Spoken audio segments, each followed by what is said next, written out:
This is an interesting story, Pappy asked.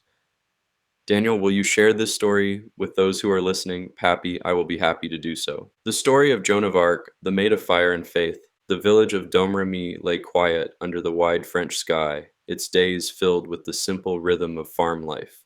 It was here that a young peasant girl named Joan tended her father's sheep, stirred her mother's soup, and knelt in church with a devotion far beyond her years. There was no hint in those early days that history would one day thunder with her name. France was breaking apart. The English controlled vast territories, and the French people lived weary and hopeless under the long shadow of the Hundred Years' War. The rightful heir to the throne, Prince Charles, lived in uncertainty, unsure whether he would ever wear a crown. Then, at 13, Joan began to hear what she described as heavenly voices, gentle, compelling, unmistakable. They urged her toward a task no one could have imagined. She was to save France. She was to lead an army. She was to place the rightful king on the throne. A farm girl, uneducated, barely more than a child, yet Joan listened, and Joan obeyed, a courage that defied kings. At 16, she set out to meet the commander of a nearby garrison. The soldiers scoffed. Their captain tried to send her away, but the girl refused to be dismissed. Her determination spread through whispers and rumors until it reached Prince Charles himself, who consented to test her. When Joan entered the hall, Charles disguised himself among his courtiers, intending to see whether she would recognize him.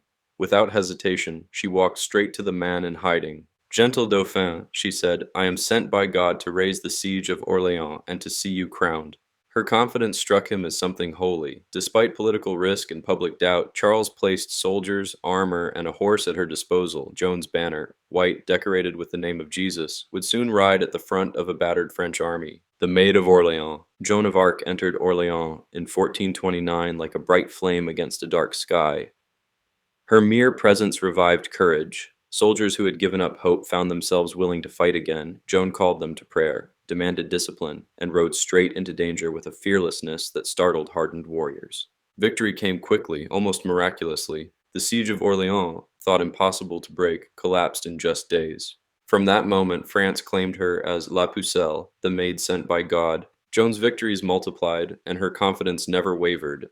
She led Charles through enemy territory to Reims, the ancient coronation site of French kings there. Just as she foretold, he was crowned King Charles VII, with Joan kneeling near him, tears in her eyes. She had fulfilled her mission, or so she believed, the fall. Yet glory is often brief. In 1430, during a skirmish outside Compiègne, Joan was thrown from her horse and captured. Her enemies, the English and their allies, saw not a girl, but a threat, a symbol, a miracle they could not explain. They bought her from her captors and imprisoned her, determined to break her spirit and discredit her mission. Her own king did nothing to save her. The trial. Joan faced a tribunal of learned men, judges, bishops, and scholars, all intent on condemning her. They grilled her with trick questions, hoping to trap her, but the uneducated girl answered with a clarity and wisdom that revealed the strength within her. When they asked whether she was in God's grace, a question designed to destroy her, she replied, "If I am not, may God put me there. If I am, may God keep me there." Her answer stunned them. Her courage infuriated them. In the end, they condemned her not for any crime, but because she would not deny the calling she believed came from heaven, the fire. On the morning of May 30th, 1431, 19-year-old Joan was led into the marketplace of Rouen.